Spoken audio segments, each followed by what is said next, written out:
I don't love her. I don't even like her. Those were the first words running through Callum Reed's mind as he signed his name to a marriage certificate at 6:40 in the morning for a woman he barely knew to save a 6-year-old girl who hadn't spoken a single word in almost a year. At 6:40 in the morning in a room with no flowers and no music, a man signed his name to a marriage certificate with his left hand because his right hand belonged to his son. I don't love her, Callum Reed would say later, in the quiet voice he saved for things too heavy to say loudly. I don't even like the way she looks at people like she's already decided what they're worth before they've opened their mouths. I just knew that if I didn't sign that paper by 8 o'clock, a 6-year-old girl was going to vanish out of her mother's life in 14 days. And I couldn't let that happen. Not to anybody's daughter. The recorder's office on Grant Street wasn't due to open for another 20 minutes, but the county had made an exception the way it does for people with enough lawyers and money to ask nicely. Outside downtown Pittsburgh sat under a hard gray sky, the kind of January cold that gets into a person's back teeth. Inside the room smelled like burnt coffee, and the radiator ticked like it was counting down to something. Callum wore a charcoal wool coat that had belonged to his father. 8-year-old Jasper stood pressed against his side in his good church shoes, gripping his father's right hand until his knuckles went white, the way a boy grips something when he's decided, without being told, that today is worth being scared about. Across the table stood Matilda Lang, 36 years old, a black wrap coat, no jewelry but the wedding ring she hadn't yet found a reason to remove, her face arranged into the stillness of a woman who had learned long ago that showing very little was safer than showing anything at all. Beside her, 6-year-old Iris stood close enough that their coats touched. She hadn't spoken a word to anyone in that building, or to anyone at all in 11 months. But she reached out and took hold of exactly one thing, the tip of Callum's thumb, the way some children hold on to a life raft. He noticed even then that her eyes weren't on her mother and weren't on the papers. They were fixed on the old pocket watch clipped to his belt loop, the one whose hands had stopped moving 9 months earlier, and which he'd never gotten around to fixing. Later, he would wonder how a 6-year-old who barely spoke had known from across a cold government office that the watch was broken. At the time, he only thought she's paying more attention than any of the rest of us. The lawyer slid the papers forward. 2 signatures. No vows, no rings, no minister, only a notary. And a paralegal checking her phone by the coffee machine. It took 90 seconds to legally bind 2 strangers together for the sake of a little girl, neither of them fully understood yet. The moment the pen left the paper, Iris let go of his thumb. She crossed the worn carpet in small, deliberate steps, straight toward Jasper, and without a word held out a paper folded into a tight square. Jasper looked at his father first, the way he always did, before trusting anything new, and Callum gave the smallest nod. Jasper unfolded it. Inside was a child's drawing in gray pencil, careful in a way that felt older than 6 ought to be capable of. A pocket watch. Open its face perfectly round, no hands on it at all. Callum wouldn't understand what that drawing meant for another 11 days. At the time, he only refolded it, slid it into his pocket, and told himself it was nothing, just a quiet little girl processing grief in her own quiet way. He was wrong. It was the first sentence in a conversation that would take 2 break-ins and 1 dead man's letter to finish. The ride to the penthouse took 11 minutes along the North Shore past stadium lots, still salted white, past 3 rivers running black and slow under a sky that couldn't decide if it wanted to snow again. Nobody spoke. Jasper watched the water. Iris watched the pocket where the drawing had disappeared. Matilda watched nothing at all, her hands folded in her lap. The way a woman folds her hands when stillness is the only thing left to control. Callum stared straight ahead and thought about the promise he'd made 11 days earlier in a hospital corridor beside the best friend he'd had since freshman year at Central Catholic. A man who wasn't going to leave that corridor alive. Take care of her. Take care of both of them. Don't let the board near my girls. Daniel had gripped his hand hard enough to leave a mark, and Callum had said yes before he understood what yes would cost him. He thought he understood the promise that he was walking into that glass tower to save a child from some private facility 3 states away. a place with locked doors and clipboard smiles built to swallow a 6-year-old whole and call it care. The building rose up out of the North Shore like it belonged to a different city than the salted lots below the kind of tower Daniel used to joke you could see your own guilt reflected in if the sun hit it right. The elevator groaned the whole way up, and Jasper, needing something to hold besides his father's hand, decided it sounded like his grandfather's old tractor back in Somerset County and named it Gerald, flat as anything an 8-year-old can manage.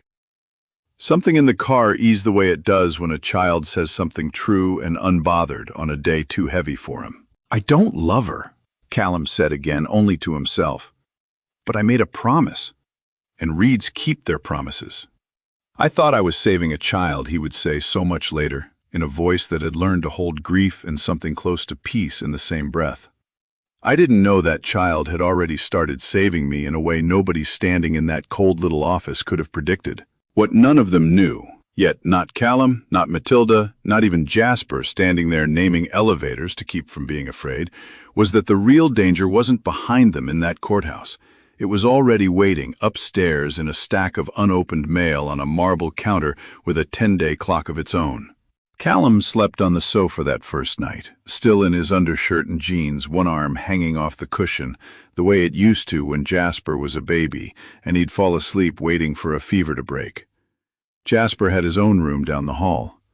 Iris had been given the room beside her mother's with a nightlight shaped like a paper moon that nobody remembered turning on. At 3:17 in the morning, Callum woke to the sound of bare feet on hardwood. He lay still the way you do when you're not sure yet if you're imagining something, and listened. Small footsteps. A pause. The soft scrape of a door being pushed instead of pulled. He sat up in time to see Iris standing outside Jasper's room in her nightgown, a fistful of colored pencils in one hand, her face lit gray-blue by the hallway nightlight. He didn't stop her. He told himself later that he wasn't sure why, only that something about the stillness of her, the purpose in it, made him feel like a man interrupting a church service. So he just watched from the dark of the living room until she slipped inside and the door clicked shut behind her. He would spend the next 11 days wishing he had gotten up and looked. Morning came in gray through the floor-to-ceiling windows, and Jasper came out of his room at 7:15 with a face gone the color of old paper. "Dad." That was all he said. He grabbed Callum's sleeve and pulled. The wall behind Jasper's headboard, the whole wall, floor to ceiling, had been covered in pencil. Dozens of pocket watches drawn in careful gray and black, every single one of them missing its hands, and every one of them, if you looked close, had its face frozen on the same impossible hour. 3:17. In the center of it all stood a man with no face, wearing a charcoal wool coat that Callum recognized immediately because it was hanging on a hook by the front door. The faceless man held an open pocket watch in one drawn hand, and etched inside the watch's little lid, in handwriting far too fine and far too exact for a 6-year-old's fingers, was a line of Latin, "Noli credere clavigerum." Don't trust the keeper of the keys. Callum had heard those exact words only once in his life, from Daniel, in that hospital corridor half a breath before the machines started their long final beeping. He had never repeated them to another living soul. Not to Matilda, not to a lawyer, not even to Jasper. Only 2 people on earth had ever known that phrase. One of them was dead. The other was standing in the doorway of a 6-year-old's bedroom, feeling the floor tilt slightly under his boots. Iris stood in the corner by the window, hands folded, watching him the way a teacher watches a student work through a problem she already knows the answer to. She didn't speak. She never spoke. But she didn't look away either, and Callum understood somewhere below words that she was waiting for him to catch up. The days that followed grew heavier the way a house does before a storm you can't yet see. Matilda left before 6 each morning and came home well past 9, her sentences clipped down to the bone. "Thank you for signing. Did Iris sleep? Jasper can ask the housekeeper for anything he needs." She never once asked how Callum was holding up, and it took him a few days to realize she likely hadn't asked herself that question either, not in months. Iris would only eat when Jasper sat across from her. If you left the table, she pushed her plate away and didn't touch it again. The housekeeper mentioned it to Callum in passing, the way people mention things they've stopped finding strange. Iris's silence hadn't started with her father's death at all. It had started nearly a year earlier, not long after Daniel's diagnosis. Back when the grown-ups in that penthouse still believed a 6-year-old wouldn't notice hushed phone calls behind a closed study door. She'd been listening the whole time. Long before anyone thought to wonder what she'd heard, Jasper, for his part, had started drawing his own version of the handless clocks into the spiral notebook he carried everywhere. And one evening, scraping the last of his mashed potatoes around his plate, he said it plainly, the way children say the truest things without meaning to be dramatic about it. "I think she cries in her sleep, but there's no sound when she does it." The building's old service elevator, Gerald as Jasper had christened him, groaned up and down all through those first days, and became, in its small way, the one thing in the penthouse that made either child laugh. Jasper took to knocking twice on the wall whenever the doors opened, so Gerald knows we're coming, and even Iris once pressed her small hand flat against the panel like she was checking a pulse. Callum found himself grateful for it, the way you're grateful for any small, silly, ordinary thing in a week that has stopped making sense. His own mother used to keep a percolator that groaned the exact same way every morning of his childhood, and some nights, standing in that marble kitchen 40 floors above the river, he'd close his eyes and let the elevator's noise stand in for it. He called the housekeeper's number twice that week, just to ask plainly what the children liked to eat because nobody else in that penthouse seemed to think of it. He learned Jasper wouldn't touch a tomato in any form, and that Iris, silent as she was, would eat an entire bowl of applesauce if you let her, slow and methodical, one spoonful at a time, like she was keeping score of something. Small facts. But they were the only currency he had that week to build anything resembling trust. On the 4th day after the courthouse, an envelope arrived by courier, thick cream paper with a law firm's gold letterhead. Callum found Matilda standing at the kitchen counter holding it, and for the first time since he'd met her, he watched her hand shake. The letter was a formal petition filed by outside counsel on behalf of the trustees of the Lang family trust, the same senior men who happened to sit on Halcyon Steele's board wearing a different hat for the occasion, requesting emergency guardianship of Iris Lang within 10 days. The trust, it turned out, named them contingency guardians in the event Daniel's widow was ever found unfit. The petition cited in language cold enough to frost the paper that Matilda was in a state of prolonged and unresolved grief, rendering her presently unfit to provide adequate parental care. They want to put her in a private facility outside Erie. Matilda set her voice flat in the particular way voices go flat right before they break. Locked campus. Supervised visitation only twice a month, if a judge allows it at all. If she goes in there, Callum, I will never get her back out. Not really. Not the way she is now. It was the first time she had said his name like it meant something. It would not be the last surprise that week. That night, once the penthouse had finally gone quiet, Callum found himself in the guest closet where Daniel's remaining belongings had been boxed up and pushed to the back. Sweaters nobody could bear to donate yet. A fishing rod still rigged from some lake trip 2 summers back, a stack of paperback westerns with cracked spines. He'd passed through Daniel's old study on the way there, and not for the first time noticed the small wall safe recessed into the bookshelf. No dial, just a dark glass panel meant for a palm print. He'd thought nothing of it before now. Rich men locked things away for reasons ordinary people didn't get to know. He filed it away in the back of his mind and kept walking. Behind the boxes, wedged low against the baseboard, sat a small cedar box he didn't recognize. Inside a pocket watch, its hands stopped cold, and a folded slip of paper with an address written in Daniel's blunt engineer's handwriting. No note, no explanation, just coordinates and a street name Callum didn't know, somewhere across the river. He sat on the closet floor a long time, turning the stopped watch over in his hands, listening to the old building settle around him. Whatever Daniel had hidden across that river, he'd hidden it well enough that even his own wife didn't know it existed. Which meant, come morning, Callum was going to have to go find it himself before the 10-day clock on that guardianship letter ran out for good. Matilda's hands shook in front of Callum for the very first time the moment that guardianship letter hit the counter.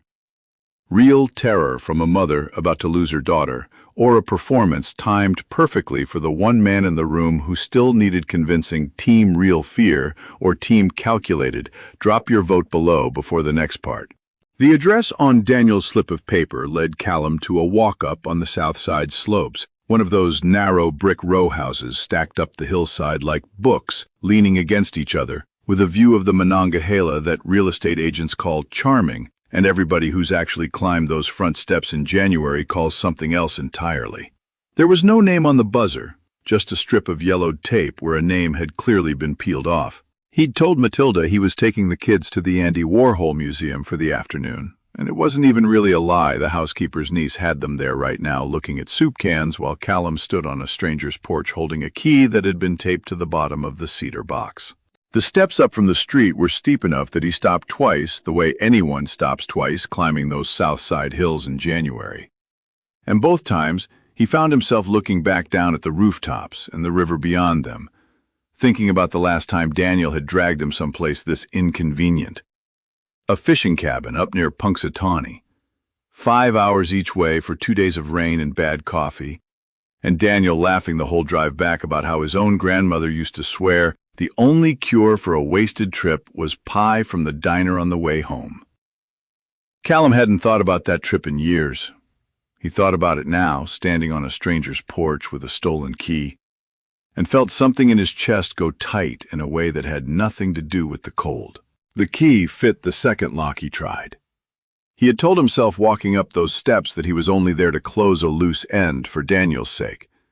He didn't yet understand that he was about to walk into the one room in the city that could tell him the truth. Inside, the apartment was empty in a way that felt deliberate rather than simply unused.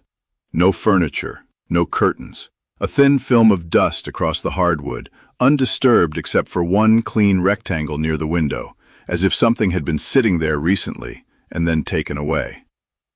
The radiator clanked once, startling him so badly he laughed out loud at himself, alone in that empty room, the sound bouncing strange off the bare walls.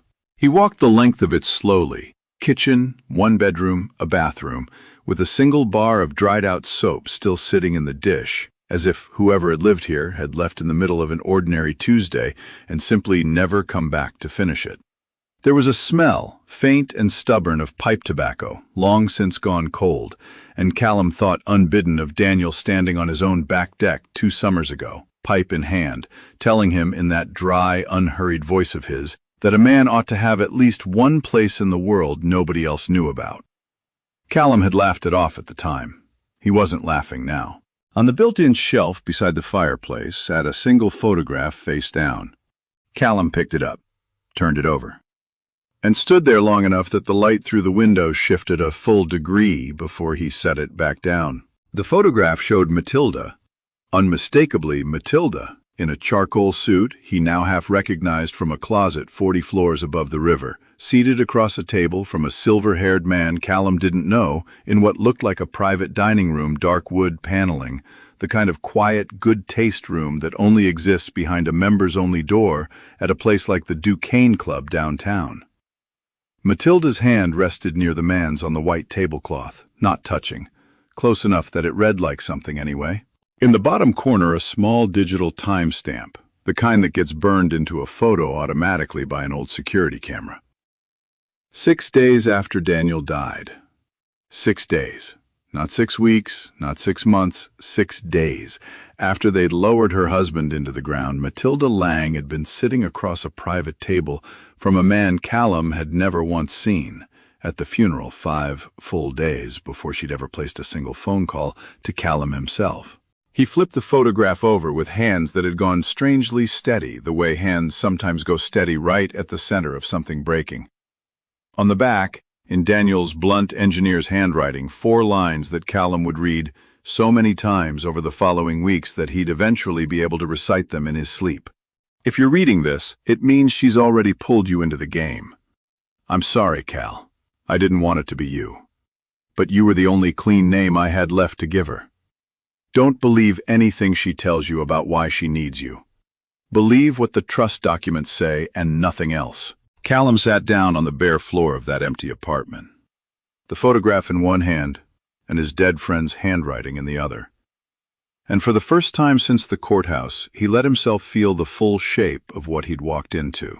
He had thought he was the rescuer in this story, the clean-handed friend riding in to keep a grieving little girl out of some locked facility 3 states away. That was the whole shape of it in his head, a man doing a hard, decent thing because a dying friend had asked him to. But sitting on that dusty floor, he understood slow and cold that he might not be the rescuer at all. He might simply be a piece somebody else had already moved into position weeks before he'd ever agreed to anything. Callum had spent a lifetime believing his worth was measured by what he could carry for other people, a habit built in a house where love always arrived disguised as duty. What frightened him now wasn't Matilda's secrecy. It was the possibility that his own goodness, the one thing about himself he'd never once questioned, might simply be a tool someone else had learned to use. And if that was true, then the real question wasn't why Matilda needed a husband. It was why she needed this particular one, and what exactly she thought a clockmaker's quiet reputation could shield her from. He looked up, and that was when he noticed it. A small nail on the wall above the mantel, and beside it a rectangle of slightly less faded paint where a frame had clearly hung until very, very recently. Someone had taken something down off that wall, dusted the shelf, left one photograph behind either by accident or, and this thought settled into his stomach like a stone, on purpose, for him specifically to find. The apartment hadn't been abandoned for months. It had been cleared out days ago. Maybe hours before he'd climbed those steps, which meant somebody else had known Callum Reed was coming here before Callum Reed had known it himself. He drove back across the river with the photograph in his coat pocket, right where Iris's clockless drawing had ridden 11 days earlier. And he didn't say a word to anyone the whole ride home, not to the radio, not to himself, not even to the old stopped watch riding along beside it. He picked the children up from the Warhol Museum 40 minutes later with a smile fixed carefully in place, the kind of smile a man learns to build fast when he's spent a career fixing delicate things for people who never notice the work underneath it. Jasper chattered the whole ride home about a room full of cow wallpaper and a giant silver balloon exhibit that had made him laugh so hard he'd nearly knocked over a docent, and for a few blocks Callum let himself just listen. Let the ordinary noise of an 8-year-old's afternoon wash over the thing sitting cold in his coat pocket. Iris sat in her booster seat watching Callum's reflection in the window glass the way she'd been watching him since 6:40 that first cold morning. She hadn't asked to go to any museum. She hadn't asked for anything at all, not out loud, not once in all the days he'd known her. But somewhere around the Birmingham Bridge she reached forward between the seats and set one small hand flat against his shoulder. Not a grab, not urgent, just present, and held it there the rest of the way home, like she already knew exactly what he'd found on that hillside and simply wanted him to know he wasn't the only one carrying it. She was still watching. She had never once stopped, and Callum was starting to understand that whatever Iris Lang already knew, she had known it long before any adult in this story had bothered to ask. Callum didn't confront her that night. He told himself it was strategy, that a man ought to know the whole shape of a thing before he swings at it. But the truth was simpler and less flattering. He was scared of what he'd hear. So he watched instead, quiet, patient, the way he'd learned to watch a broken movement before he ever touched it with a screwdriver. That evening, bent over his work table in the guest room he'd claimed as a workshop, easing the back plate off a client's antique carriage clock, he felt a small weight settle onto the stool beside him. Iris. She hadn't asked. She never asked. She simply climbed up, folded her hands in her lap, and watched his fingers move the way she watched everything, like she was memorizing it for later. He'd gotten used to her company by then, the strange comfort of it. She never fidgeted the way most children did. She just sat patient as a held breath, while he loosened tiny screws with a jeweler's driver. His own grandfather had left him, the one with the cracked wooden handle he'd never bothered replacing, because some tools, he figured, earned the right to look a little worn. "Your dad taught me a trick once," Callum said, not really expecting an answer, just talking the way he sometimes did to fill a quiet room. Said if a watch stops and you can't figure out why, check the obvious thing first. 9 times out of 10, it's something small. A little bit of dust where dust's got no business being. Iris watched him a moment longer. Then, without a word, she reached into the pocket of her cardigan and slid a folded paper across the table. He opened it, already half-braced, and still it stopped his breath.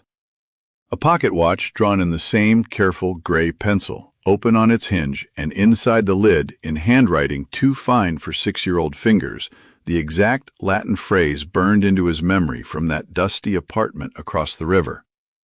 Noli credere clavigerum. She had never once seen that real watch. He was certain of it. It had been locked in a cedar box, then hidden in an empty apartment she'd never set foot in.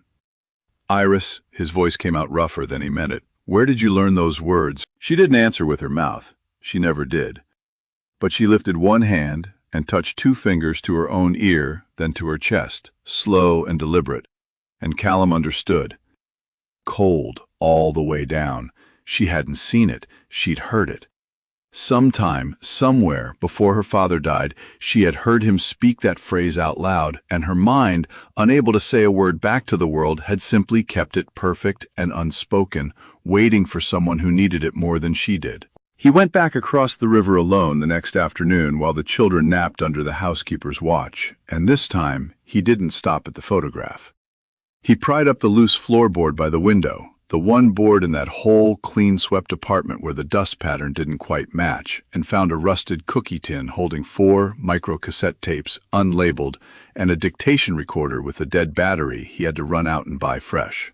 Daniel's voice, when it finally came through the little speaker, sounded thinner than Callum remembered, worn down by whatever illness had already begun eating at him months before anyone else knew to worry. I've been hiding it for 6 years, Cal. The halcyon numbers. If it comes out after I'm gone and Tilly's the one standing in front of it, they'll bury her with it, guilty or not. She's not clean enough to survive what I built. God help me, I built her a coffin and called it a company. 4 tapes, 6 years of buried numbers, and a wife who it turned out already knew every word of it. Matilda found him in the hallway outside the guest room that night, the recorder still warm in his hand, and for once, she didn't retreat behind that careful stillness. She told him the truth, most of it anyway, in the clipped, exhausted voice of someone laying down a weight she'd carried too long alone. She'd provoked the board herself, she admitted, let them see just enough vulnerability to move first, so that marrying Callum would look like rescue instead of strategy. The real reason went deeper than guardianship. The biometric safe in Daniel's study didn't just hold money.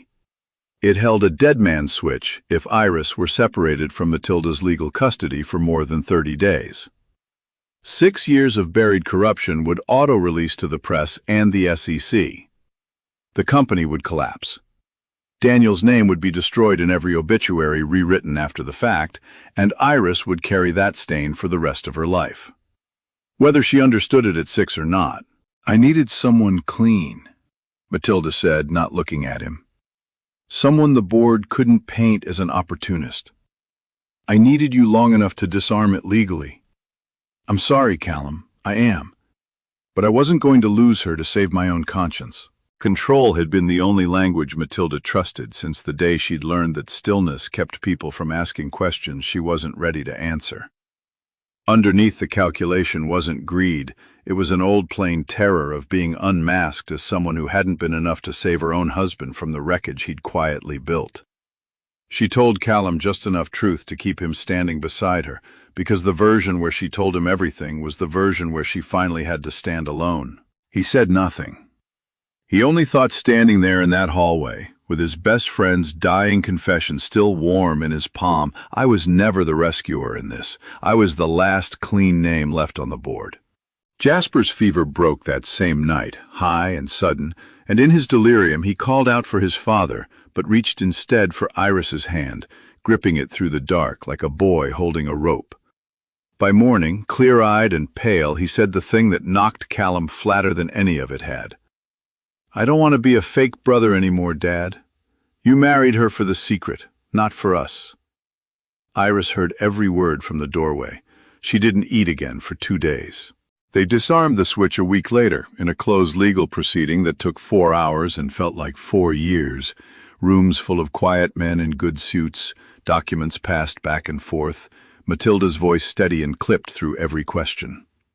The board backed down, publicly gracious, privately furious.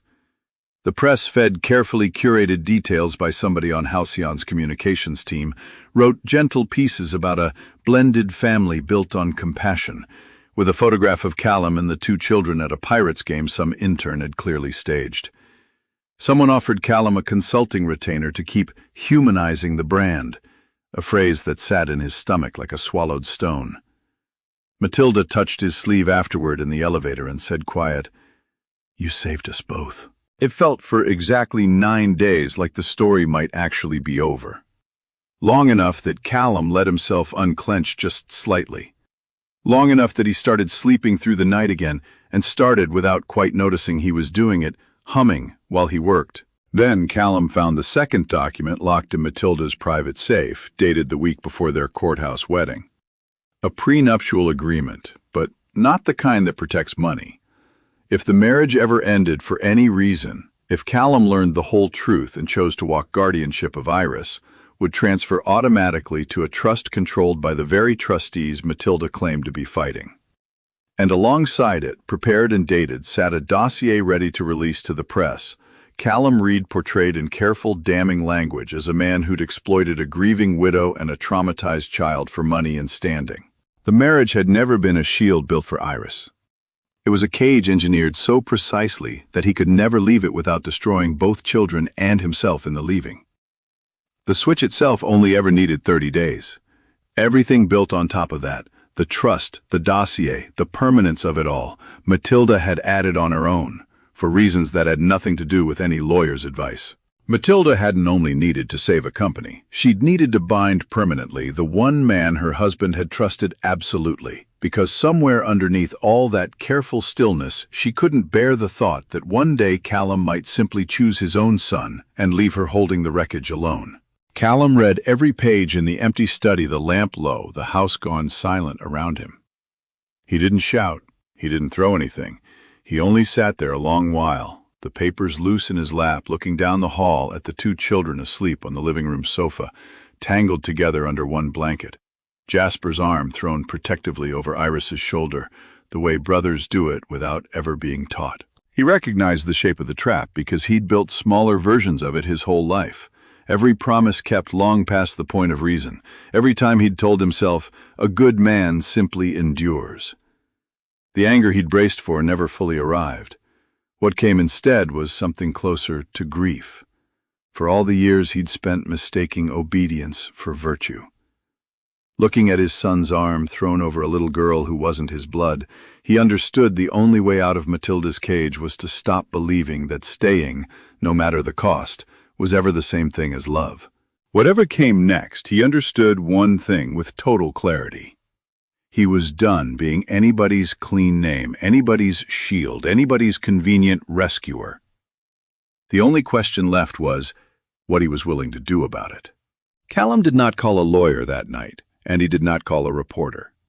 He'd spent enough of his life around men who solved every problem by breaking something, and he'd promised himself a long time ago, standing over his own father's grave, that he wouldn't become one of them just because it would have felt good for an afternoon. Instead, he sat both children down at the kitchen table the next morning over toast, neither of them ate, and told them the truth, in pieces small enough for them to hold. "Grown-ups build cages sometimes," he said, choosing each word slow, the way he'd choose a tool for a movement he'd never opened before. "And sometimes they build them out of love, and sometimes out of fear, and most of the time it's some tangled mess of both, so tangled the grown-up doing the building can't even tell which one's which anymore. I thought I came here to save somebody. Turns out I was locked in a cage too. I just didn't know it yet." Jasper studied his father's face a long moment, the way he did when he was deciding whether something was safe to believe. Then he nodded once and reached for the strawberry jam, like the conversation had settled something in him after all. It was, Callum would say later, the shortest and hardest speech he ever gave. And it was the first time in 3 weeks either child looked at him without flinching first. He found Matilda alone in Daniel's old study that afternoon, the room still smelling faintly of pipe tobacco nobody had the heart to air out. No lawyers, no witnesses, just the two of them and 40 floors of glass between them and the river. "I'm not walking out that door with a story for the papers," he told her. "That's not who I am, and it's not what those two kids in the other room need to see splashed across a screen. But I'm done being your clean name, Matilda. I'm done being a piece you moved into position without asking." She didn't answer right away. She stood very still, the way she'd stood in that recorder's office 3 weeks earlier, arranging her face into something safe to look at. "Here's what happens now," Callum said. "Either you help me tear every piece of that trap apart today, the prenup, the trust, that dossier sitting in a drawer with my name in it, or I stay in this house exactly as long as it takes to become both of those children's legal guardian, and not one day longer as anything else to you. Not your husband, not your shield, nothing but a man raising 2 kids under one roof, same as I'd have done if I'd never signed a single paper for you." For 3 weeks, Callum had watched Matilda control every room she walked into. This was the first time he watched her stand in one she couldn't. The silence went on long enough that the building's radiator clicked twice, and somewhere down the hall, faint and ordinary Jasper laughed at something Iris had apparently found funny enough to gesture about. Matilda's eyes went toward the sound before she could stop them, and something in her face came loose. Not fear of the board, not fear of the company folding, but something older and smaller and far more honest. The fear of being left standing alone in the wreckage she'd spent a year building walls around. "All right," she said finally, so quietly he almost missed it. "All right, Callum. Tear it down." They did it in 48 hours, with an independent attorney Callum had chosen himself sitting across the table the entire time. A woman named Fran Kowalczyk, who'd once helped his late mother untangle a property dispute for the price of a casserole and a thank you card, and who Callum trusted the way he trusted very few people left in this city. The prenup was voided. The trust naming the board as contingency guardians was dissolved. The dossier pages of carefully worded lies about a man who'd only ever tried to keep a promise were shredded in front of all 3 of them, and Matilda watched every page go through the machine without looking away once, like a woman making herself witness her own worst instinct being erased. There was no press conference afterward, no statement about coming out stronger, no photograph or anyone's newsletter. Just a quiet agreement signed in that same study that the marriage would end cleanly, without blame laid out for children to trip over later, and that both of them would share Iris and Jasper's lives honestly, out loud, without a single locked drawer left between them. What surprised Callum most in the weeks that followed wasn't the ending of the marriage itself. It was how ordinary the ending felt, how much like relief and how little like defeat. Matilda cried only once in front of him the night the papers were finalized, standing at the window with her back to the room. She didn't explain the tears, and Callum didn't ask her to. Some things he was learning didn't need narrating. They just needed somebody decent enough to stand quietly nearby while a person came apart and put themselves back together in whatever order made sense to them. Iris watched all of it from the doorway, arms wrapped around a stuffed rabbit missing one button eye, saying nothing, the way she'd said nothing since the day her father died. But when Callum caught her gaze that final evening in the penthouse, something in her small, serious face had shifted. Not relief, exactly, not yet, but something close to it. The look of a child who has just watched the adults around her finally stop pretending. He knelt down to her eye level, the way he'd learned to do without thinking somewhere in the last 3 weeks, and said the only thing that felt true enough to offer. "Nobody's going to build you a cage again, sweetheart. Not on my watch." Iris didn't speak. But she reached out and took hold of exactly one thing the way she'd done that cold morning at the courthouse, not his thumb this time, but his whole hand, and held on. 3 weeks later, the penthouse went up for sale, and nobody in that family shed a single tear over the listing photos. Callum found a 2-story house in Dormant, the kind with a wraparound porch and a detached garage, just barely big enough for a workbench, 6 streets over from a giant eagle, and 11 minutes door-to-door from wherever Matilda ended up renting. He turned the ground floor into a proper shop, glass cases, a bell over the door, a hand-painted sign that just said, "Read, Clock and Watch." And for the first time in longer than he could remember, he woke up most mornings actually looking forward to what the day held. Nobody in that family was performing anymore. Not one single scene of it. And that, it turned out, was the whole trick nobody had told them about. Matilda took an apartment on the other side of Dormont's little business strip, close enough that Iris could walk it in 9 minutes if an adult held her hand, which, for a good while yet, one always did. She and Callum built a custody schedule the old-fashioned way, a paper calendar stuck to both refrigerators with magnets. Tuesdays and Saturdays circled in red, nothing hidden, nothing renegotiated behind closed doors. Matilda still ran Halcyon Steel, still wore the sharp suits, still carried herself like a woman who'd built her whole life out of not needing anyone. But she showed up to pick up on time now, every time. And once, just once so far, she stayed 20 extra minutes on the porch laughing at something Jasper said about a science fair volcano before she caught herself and left. Iris started speaking again on a Tuesday in March, in the ordinary, undramatic way most real things happen. No doctor in the room, no headline moment, just an afternoon in the shop with the radio playing low and a box of Jasper's old crayons spread across the counter. "Do you want to draw clocks with hands now?" she asked her brother, plain as anything, like she'd been talking all along and everyone else had simply missed it. Jasper didn't make a fuss. He knew better than that by then. He just slid a fresh box of colored pencils across the counter, the good kind, the ones with an actual sharpener built into the lid, and said, "Yeah, I bet yours will be better than mine anyway." Nobody clapped. Nobody cried on camera. It was, by every measure that used to matter to the old Matilda Lang, the smallest possible moment.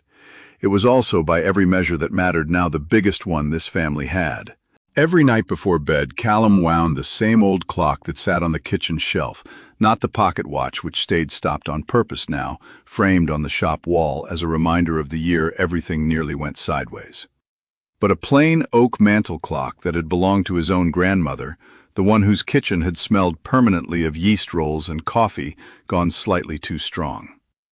The second hand ticked forward, steady, unremarkable, exactly the way a clock is supposed to run when nobody's using it to hide anything. On a Thursday afternoon in early June, with the shop windows throwing long gold light across the floorboards, Iris sat perched on the tall stool by his workbench, chin propped on her folded arms, watching him coax a decades-old wall clock back to life. "How does it start again?" she asked him. "After it's been stopped so long." Callum turned the key slow, listened for the small click that meant the mainspring had caught. Sometimes all it needs is somebody willing to sit with it long enough to figure out what's stuck. That's mostly it. That's the whole secret. The bell over the door rang softly. Matilda stood in the frame, one hand still on the door, a paper grocery bag balanced against her hip, chicken biscuits, the good kind, of green beans Jasper actually ate. She didn't come inside. She never did most days, though the invitation had stood open for weeks now. She just looked at the three of them a moment, her daughter's voice finally filling a room after a year of silence, a boy who wasn't hers, laughing at something across the counter. A man she'd once tried to cage, now standing easy and unguarded in his own small shop. And something in her face went soft, in a way Callum had only seen once before, the night the papers were finalized. She set the bag on the step and left. Callum didn't chase after her. He only nodded once toward the closing door, the way you nod at a neighbor you know will be back around tomorrow, same time, same porch light on. This story reminds us that sacrifice isn't automatically noble just because it started from a good place in someone's heart. Callum kept a promise long past the point where keeping it was costing him the truth of his own life, and so many of us know that particular kind of tired, the kind that comes from quietly mistaking endurance for love. Sometimes the bravest thing a person can do isn't staying and carrying more than their share without a word. It's setting the box down and finally asking out loud whether the weight was ever really theirs to carry in the first place. If you're the one in your family who still says yes before anyone finishes asking the one who brought a casserole to every funeral on the street, even the year you were quietly burying someone of your own, here's something small to try this week before Sunday dinner. Take one index card and write down the single thing you're currently doing out of guilt rather than love. Just one. Then read it out loud to somebody you trust completely, a sister, a neighbor, like the Betty 2 doors down who waters your tomatoes every August. You're off visiting the grandkids in Denver, not to fix it that same afternoon, just to say it plainly, once in your own kitchen, where nobody's keeping score. And if there's a stopped clock somewhere in your house, a real one tucked in a drawer, or the kind you carry around inside your chest, consider winding it again this Sunday. Not because the past needs undoing, but because you're allowed to let time move forward without it meaning you're leaving anyone behind. Iris didn't start speaking again because a hero arrived. She started speaking because the grown-ups around her finally stopped performing. That's usually where real healing quietly begins, not in the big speech nobody films, but in one small, honest Tuesday afternoon at your own kitchen table. Written by a human AI is merely a companion. This story was born to spread practical hope. Kindness doesn't need to be grand, only sincere, and life will always find a way to repay those who dare to be kind amid countless injustices, starting with their own family.